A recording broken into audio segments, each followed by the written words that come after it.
कुछ लोग कहते हैं जाति के नाम से राज्य नहीं बन सकता। मान गए जाति के नाम से राज्य नहीं बन सकता, फिर आप धर्म के नाम से देश बनाने की बात क्यों करते हो? आज कुछ नेता कह रहे हैं कि राजकुमार ये कर रहा है, बाप वाले ये कर रहे हैं, विधायक ये कर रहे हैं। हम कुछ नहीं कर रहे, हम तो हमारे पुरखों का जो अधूरा सपना था उस सपने को साकार करने का काम कर रहे हैं हम लोग।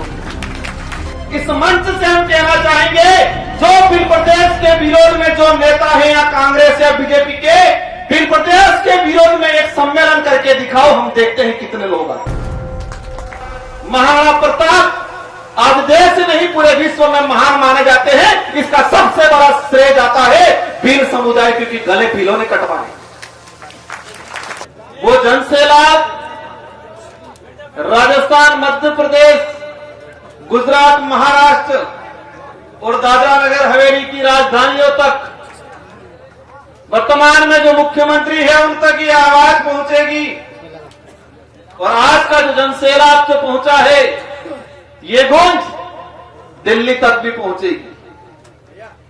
बिल प्रदेश की जो मांग को लेकर बड़े बुजुर्ग से लगा के हमारी माताएं बहनें, नारी शक्तियां, युवा साथी और हमारे साथ ही इस क्षेत्र में रहने वाला एससी समुदाय, माइनॉरिटी समुदाय, ओबीसी के साथी और हमारे बीच में विशेषकर जो जयपुर से आए दो प्रोफेसर, एक बीडी शर्मा जी, डीबी शर्मा जी और बाकी साथियों को भी, ये बिल प्रदेश की जो आवाज है,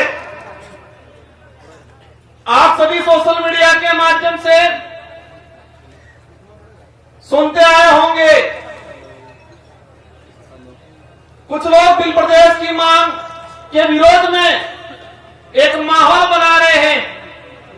मैं इस मंच से मेरी बात जो शुरू करना चाहूंगा, यह बिल प्रदेश जो संदेश यात्रा है, यह किसी एक संगठन का या मेरा या हमारे विधायकों का, ना ही बबर जी का, ना ही कांति भाई का, किसी एक की कल्पना है, किसी एक का उद्देश्य है, किसी एक का सपना नहीं है। ये सपना 1913 के अंदर 1500 से अधिक आदिवासी समुदाय के वीर गणवीरों ने अपना त्याग बलिदान देके शहीद हुए थे। इन गणवीरों का अधूरा सपना है। उस समय से मांग चली आ रही है। ये बात इसलिए बताना चाह रहा हूं कि 2-3 दिन से मीडिया में, सोशल मीडिया में, प्रिंट मीडिया में माहौल बना हुआ है। विरोधी लोग माहौल बना रहे हैं। राष्ट्रीय पार्टियों के नेता बिल प्रदेश की मांग को गलत ठहरा रहे हैं, लेकिन उनको इतिहास में जाना चाहिए। इतिहास की कुछ जानकारी भी है इन लोगों को, लेकिन उनके दिमाग में क्या है कि भोला पाला आदिवासी समुदाय है, इस समुदाय को झूठा इतिहास पढ़ा देंगे, झूठा इतिहास लिख देंगे। वो झूठा इतिहास लिखा हुआ किताबों में पढ़ लेंगे, वो भूल जाएंगे बिल प्रदेश का सपना। इतिहास की जो बात आती है, आप सबने देखा होगा, मेरे पूर्व बहुत ने बताया, 1200 ईस्वी में सलूंबर से लगा के 1600 ईस्वी कुशलगढ़ तक की जो राजा थे, आप सबने देखा होगा। भारत देश का जो इतिहास है, 500 ईस्वी से लगा के 1600 ईस्वी तक के बीच का इतिहास किसी किताबों में विस्तृत नहीं पढ़ाया जाता है। हमें पढ़ाया जाता है 1600 के पीछे का विस्तृत इतिहास, और इससे भी ज्यादा पढ़ाया जाता है 5000 साल पुरानी काल्पनिक कहावतों को पढ़ाया जाता है किताबों में। आज से 2000 साल पुरानी किताबों पाठ्यक्रम को किताबों में नहीं पढ़ा रहे, 1000 साल पुरानी पाठ्यक्रमों में नहीं पढ़ा रहे, लेकिन 5 से 10,000 साल पुराना इतिहास पढ़ाया जा रहा है। इसी तर्ज पे आजादी से लेके आज तक बिल प्रदेश की जो मांग उठी थी, इस मांग को दबाने का काम किया है। इसके इतिहास की अगर बात करें, बिल प्रदेश की यात्रा 1913 में गोविंद गुरु महाराज के नेतृत्व में इसी पहाड़ी पे 1500 से अधिक आदिवासियों ने अपना खून पसीना बहाया, जान गंवाई। कल मैं देख रहा था, एक राष्ट्रीय पार्टी के नेताजी कह रहे थे कि ये मांग सिर पर डूंगरपुर बांसवाड़ा में उठाई जा रही है, ये मांग राजकुमार कर रहा है, ये मांग ये पार्टी वाले कर रहे हैं।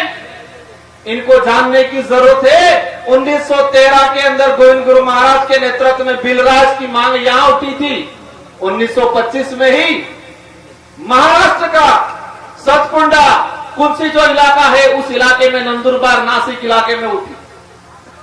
1980 में 1970 में वही सतकुंडा जो नंदुरबार नासिक का जो इलाका था, एक रामदास महाराज करके थे और उन्हीं से प्रभावित होके शरद पाटिल एक कॉमरेड नेता था, उस नेता ने उस इलाके के अंदर बिलराज की बात की। आंदोलन चला था 1970 में।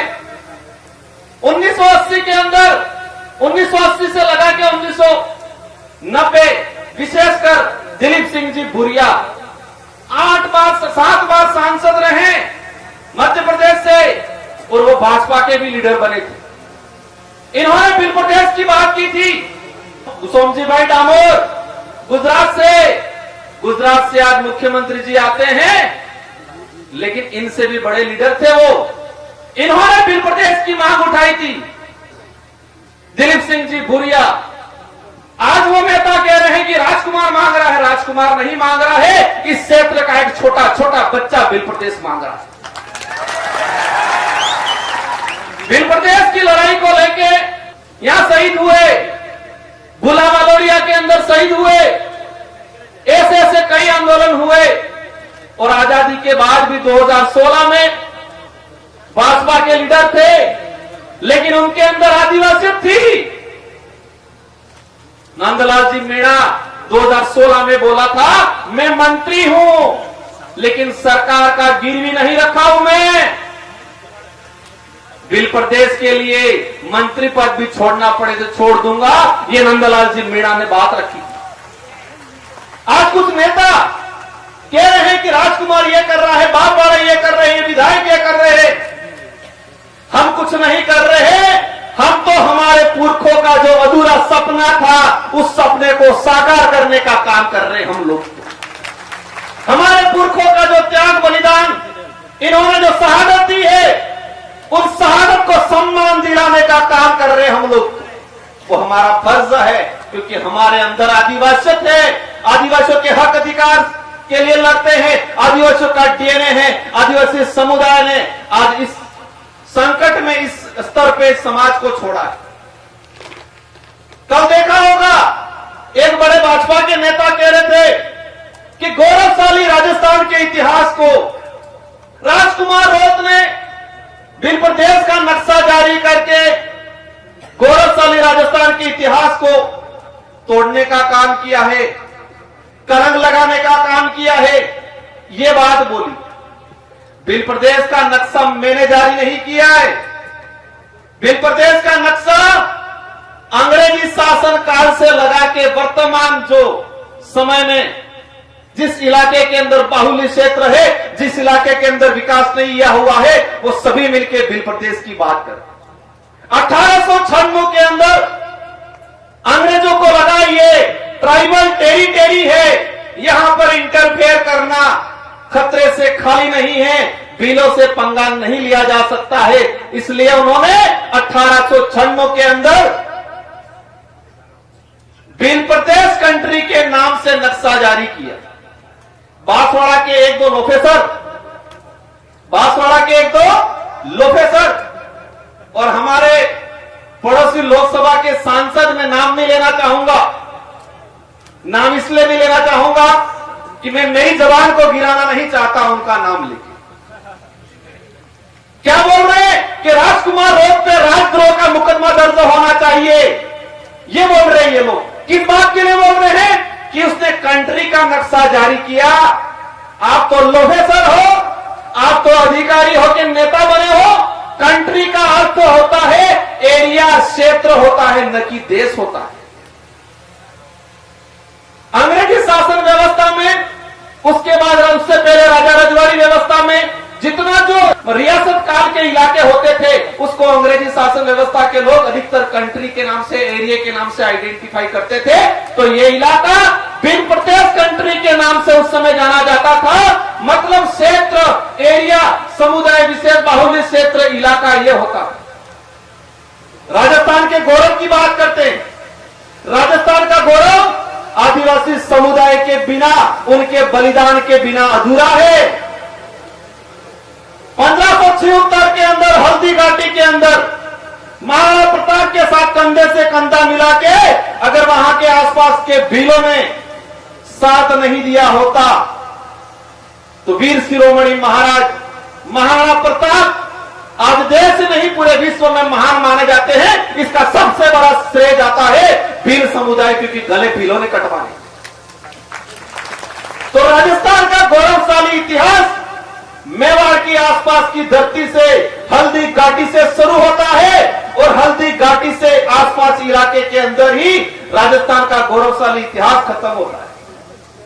राजस्थान के गौरवशाली इतिहास, मेवाड़ के गौरवशाली इतिहास की बात करते हैं, लेकिन इस गौरवशाली इतिहास को बनाने में इन भील समुदाय, हमारे पुरखों ने साथ दिया था। लेकिन आप लोगों ने आजादी के बाद अत्याचार, शोषण करने का काम किया। आज सबसे ज्यादा इस इलाके के अंदर भील प्रदेश की बात उठ रही है। अगर वर्तमान सरकारें, आज सबसे ज्यादा डिमांड उठ रही है, सबसे ज्यादा भील प्रदेश की जो डिमांड उठ रही है, अगर वर्तमान सरकारें या आजादी के बाद से आज तक जो सरकारें बनी, इन सरकारों ने आदिवासी समुदाय का भला, उद्धार करने का और संवैधानिक अधिकार लागू करने का काम किया होता तो साथ जनता हमको नहीं देती, उनको देती। आज ये काम कर ले, इस मंच से हम कहना चाहेंगे, जो भील प्रदेश के विरोध में जो नेता हैं या कांग्रेस या बीजेपी के, भील प्रदेश के विरोध में एक सम्मेलन करके दिखाओ, हम देखते हैं कितने लोग आते हैं। आपके गुलाम नेता आएंगे, आपके गुलाम, मानसिक दिव्यांग, अपंग नहीं कह सकते क्योंकि अपंग शब्द उन्होंने खत्म कर दिया। मानसिक दिव्यांग कार्यकर्ता आएंगे, पदाधिकारी आएंगे, लेकिन इस भील प्रदेश टेरिटरी का आम आदमी आपके साथ नहीं आएगा। गौरवशाली इतिहास की बात करते, राठौर साहब को जानना चाहिए, जिस महाराणा प्रताप के नाम से ये मूछें उमालते हैं, अगर ये भील नहीं होते तो इतिहास नहीं होता, और ये इतिहास नहीं होता तो आज राजस्थान का गौरवशाली इतिहास के नाम से ये मूछें नहीं तानते। क्या स्थिति बना रखी है इस इलाके के अंदर? राजस्थान का सबसे पिछड़ा इलाका कौन सा है? यही ट्राइबल इलाका। शिक्षा की दृष्टि से सबसे पिछड़ा, स्वास्थ्य की दृष्टि से सबसे पिछड़ा, कुपोषण सबसे ज्यादा, बेरोजगारी सबसे ज्यादा, पलायन दूसरे शहरों में, दूसरे राज्यों में सबसे ज्यादा इस इलाके से। मध्य प्रदेश का सबसे कुपोषित इलाका, सबसे अशिक्षित इलाका, सबसे स्वास्थ्य की दृष्टि से कमजोर इलाका, यही झाबुआ, अलीराजपुर, रतलाम हमारा जो भील प्रदेश टेरिटरी के अंदर।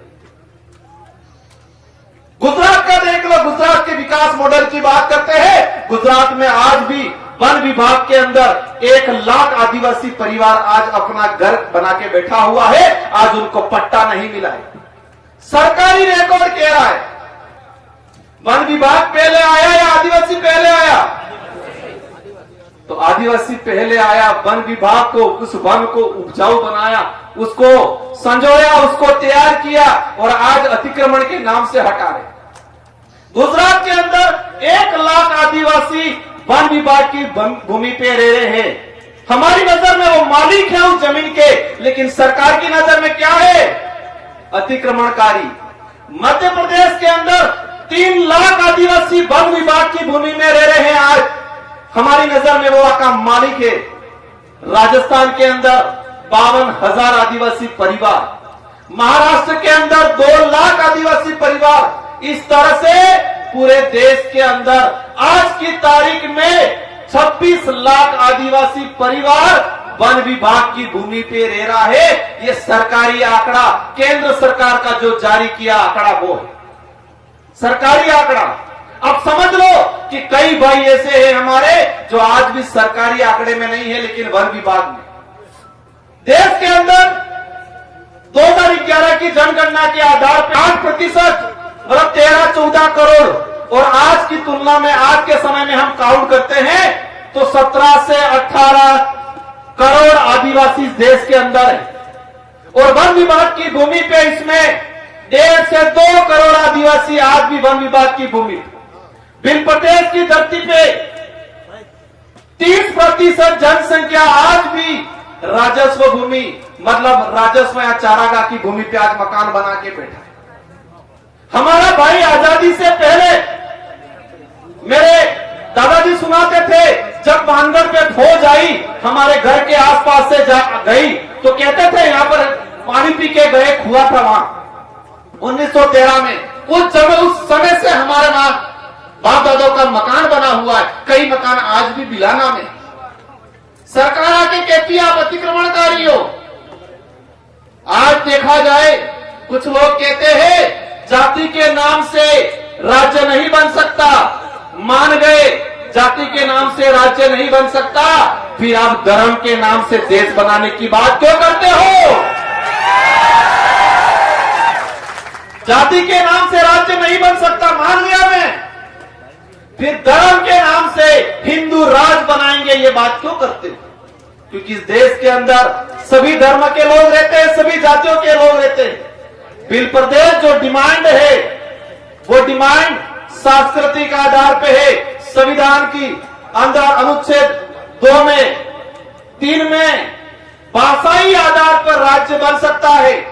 एक सभी अपने दिमाग में डाल ले, क्योंकि आप लोगों को गुमराह करते हैं, कहते हैं संवैधानिक दृष्टि से ये सही नहीं है।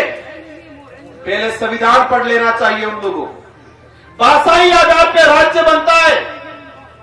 डूंगरपुर नो कालियो नो दाहोद नो कालियो हर का बोले नहीं बोलता है। सांस्कृतिक आधार पे राज्य बनता है। बांसवाड़ा नो कालियो, न्याय जागुआ नो कालियो न रतलाम नो कालियो हर का के कपड़ा पहने नहीं पहनता है। भौगोलिक आधार पे इस इलाके का आज दिल्ली की तरफ से लोग आते हैं, नॉर्थ ईस्ट के लोग आते हैं, उधर साउथ के लोग आते हैं। क्या कहते हैं? राजस्थान तो रेगिस्तान होगा, ये समझ रहे हैं अपने इलाके में आके। राजस्थान को किस नाम से? रेगिस्तान के नाम से परिचित करते हैं। और ये एक बात सही है, अगर इस इलाके में भील समुदाय नहीं होता तो राजस्थान का जो गौरवशाली इतिहास की बात करते हैं आज सही है, हकीकत है, हमें भी गर्व है, हमारा राज्य है आज वर्तमान में गौरवशाली राज्य राजस्थान, वीरों का राज्य, बहादुरों का, बलिदानकारियों का राज्य माना जाता है राजस्थान। अगर हल्दी घाटी का युद्ध नहीं हुआ होता, मानगढ़ पे 1500 आदिवासी शहीद नहीं हुए होते, तो आज के समय में राजस्थान को गौरवशाली राज्य नहीं कहते, क्या बोलते? रेगिस्तानी राज्य ये कहा जाता है।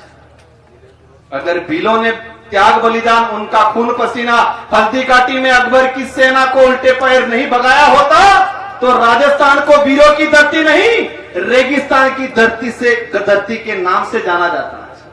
इतना बड़ा बलिदान भूल गया।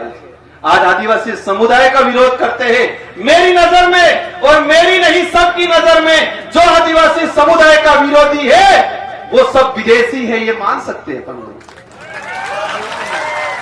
जो आदिवासी समुदाय का अत्याचार शोषण करता है, जो आदिवासी समुदाय के साथ खिलवाड़ करता है, वो इस देश का बीज नहीं हो सकता। क्योंकि आदिवासी समुदाय मानवता में विश्वास करता है। और एक बात ये भी ठान लेना है, कई नेता आदिवासी हैं जो पन्नालाल फन्नालाल, कई अधिकारी आदिवासी हैं। आदिवासी होने से ज्यादा आदिवासियत होना जरूरी है।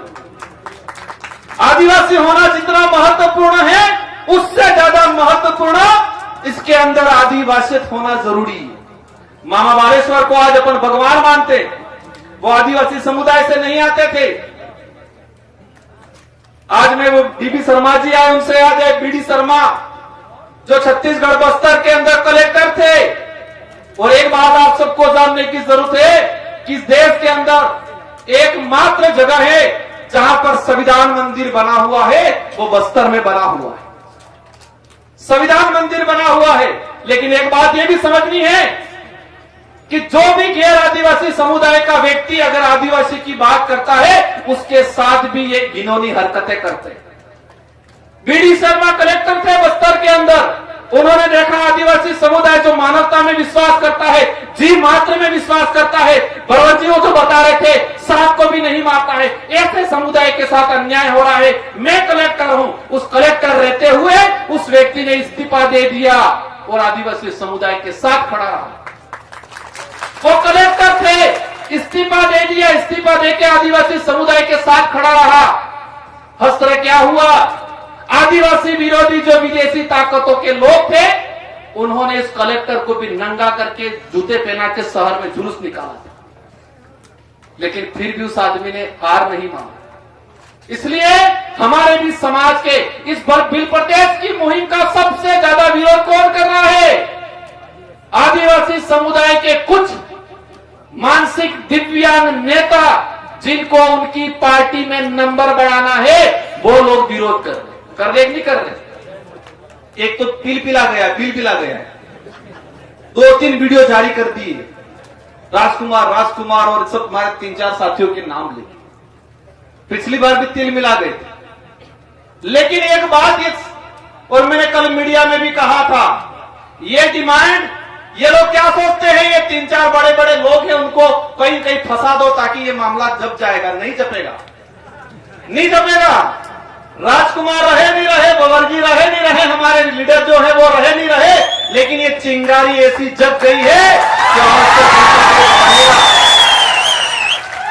अवश्य बिल प्रदेश बनेगा।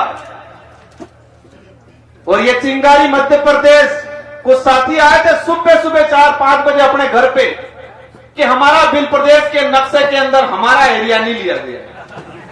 हमारे भिलवाड़ा आसिंद के साथी, और मैं इस मंच से भी हम आश्वस्त करते हैं इस चिंगारी को मजबूती से बाहर लगाओ, ज्वालामुखी के रूप में तैयार होगा और अवश्य आपका इलाका भी इसके अंदर ले लिया जाएगा। कुछ लोग हंसी मजाक उड़ा रहे हैं, लेकिन एक बात समझना है कि ठान लिया है इस क्षेत्र के लोगों ने, ये पार्टी विशेष की नहीं लड़ाई है।